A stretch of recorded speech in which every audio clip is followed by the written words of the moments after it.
ජේසු පිහිටයි අපි මේ හෙබ්‍රෙව් ඇල්ෆබට් එක ඉගෙන ආවා. ඇල්ෆබට් එකේ පළවෙනි අකුරු 4 මම දැන් කියලා දෙන්නම් කොහොමද ලියන්නේ කියලා. ඒක ලියන්නේ මෙන්න මේ පැත්තට. හරිද? මේ සයිඩ් එකේ ඉඳන් මේ පැත්තට. ඉතින් මේකේ පළවෙනි අකුර තමයි ආලෙෆ් කියන්නේ. හරිද? ආලෙෆ් එක ඉන්නේ මේ විදියට. හරිද? ආලෙෆ් ඉතින් එක එක විදියට ලියනවා. මෙහෙම ලියන්න පුළුවන්. හරි, එක එක විදියට ලියන්න පුළුවන්. ඉතින් ආලෙෆ් එකට ශබ්දයක් නැහැ. හරිද? ශබ්දයක් නැහැ කියන්නේ ඕන ශබ්දයක් මේක ගන්න පුළුවන්. හරිද? මේක ඕන ශබ්දයක් ගන්න ඕනේ. ඉතින් අපි ඩොට් එකක් තියනවා. අපි ඕන ශබ්දයක් ගන්න පුළුවන්. ඒක එක්කෝ ඒ ගන්න ඒ වල ශබ්ද ආ කියන එක, කියන එක, ඊකර කියන එක, ඕ කියන එක, යු කියන එක, මේ ඕනම ශබ්දයක් ඒකට ගන්න පුළුවන්. වැඩි හිතන්න එපා, කන්ෆියුස් වෙන්න නැහැ. ඉස්සරහට යද්දි මේ ශබ්ද වෙනස් වෙන විදිහ මේ පොඩි ඩොට් වගේ මෙන්න මේ වගේ සංකේත වලින් ඒක සමහරක් පොත්වල ලියලා තියෙනවා. නැත්තම් අපි නිකම්ම ඒ ශබ්ද කරන්න ටික කාලයක් කියවද්දි ඒ වගේ ඒවා කියවද්දි ඕගලන්ට ඉගෙන ගන්න පුළුවන්. එතකොට මේක තමයි පළවෙනි එක.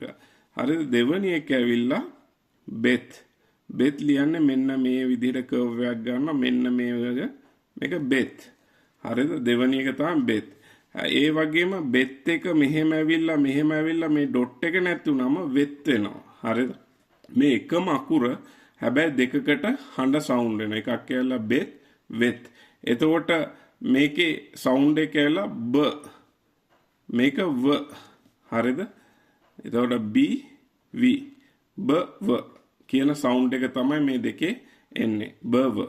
එතකොට අපි ඇවිල්ලා මේ දෙක එකතු කරමු. අපි මේ දෙක එකතු කරලා අපි සවුන්ඩ් එකක් හදමු. මේ අපි තාත්තා කියන එක හෙබ්‍රෙව් එකෙන් ලියමු. එතකොට මේක ආලෙෆ් එක ගන්නවා මම. හරිද? ඊට පස්සේ මේ බෙත් එක ගන්නවා. ආය ආලෙෆ් එක දැම්මම මම කියවනේ මේකට සවුන්ඩ් එකක් නැහැ කියලා. එතකොට මේකේ සවුන්ඩ් එක එන්නේ ආ බා. හරිද? මේක බනේ. හරිද? මෙන්න ආ බා අබා කියන එක සවුන්ඩ් එන්නේ මෙන්න මේ විදිහට. හරිද? මේ විදිහට තමයි සවුන්ඩ් එන්නේ. ඉතින් මේක ඉස්සරහට යද්දී ඔයගලන් ඉගෙන ගයි. ඉස්සරහ තව අක්ෂර ටිකක් කියනවා මේ කොහොමද වවල්ස් පෙන්වන්නේ කියලා. ඒක ඒ සංඥා ටික දැනගත්තොත් ඕගලන්ට ටක් ගාලා මේක කියවන්න පුළුවන්. ඉතින් මතක තියාගන්න මේක බ ව බෙත් වෙත්. හරිද? ඒ වගේම තියෙනවා ගිමෙල්. හරිද? ගිමෙල් ලියන්නේ මෙන්න මේක. තුන්වෙනි අක්ෂරය තමයි ගිමෙල්. හරිද? ගිමෙල් ලියන්නේ මෙහෙම. මිනිහෙක් ඇවිදිනවා වගේ මෙන්න මේ විදිහට තමයි ලියන්නේ. එතකොට ගිමෙල් වල ශබ්දය ඇවිල්ලා ග. හරිද? ගිමෙල් දෙවිදියකට ලියනවා. හැබැයි ශබ්ද වෙනස් වෙන්නේ නැහැ. හරිද? මෙම ඩොට් එකක් දාන එකක් තියෙනවා. ඩොට් එක නැතුවත් ගිමෙල් ලියනවා. ඉතින් මේ දෙවිදිය ආකාරයෙන්ම ගිමෙල් කියන එක ලියනවා. හරිද? ඊට පස්සේ අක්ෂරය තමයි ඩාලෙත්. හරිද? ඒක ලියන්නේ මෙන්න මේ ටී අකුරක් වගේ නෙමෙයි. ටිකක් මෙන්න මේ පොඩ්ඩක් මෙහාට කරලා මෙන්න මෙහෙම ලියනවා. ඒක ඩාලෙත් කියන එකත් දෙවිදිහකට ලියනවා. අර බෙත් වගේ මෙන්න මෙතන ඩොට් එකක් දානවා. එතකොට මේකේ සවුන්ඩ් එක තමයි මේක ගනේ. හරිද? ගායන්න මේක ග. ගිමෙල් කියන එක ග. මේක ඩ. හරිද? ඩි. ඩි. හරිද? මේක ඩි. එතකොට මේකේ සවුන්ඩ් එක තමයි ඩ. ග. හරිද? බ. ව. හරි? ආලෙෆ් ඕන සවුන්ඩ් එකක් ගන්නවා. එතකොට අ ඊ ආ I O U කියන ඕන සවුන්ඩ් එකක් ගන්නවා. එතකොට මේක ලේසි. එතකොට බ සවුන්ඩ් එක ගන්නවා. බ ව. එතකොට අපි මේකක් හැදුවා අබ්බා කියන්නේ තාත්තා. හරිද? අබ්බා කියන්නේ තාත්තා. එතකොට අබ් කියලා තමයි තියෙන්නේ.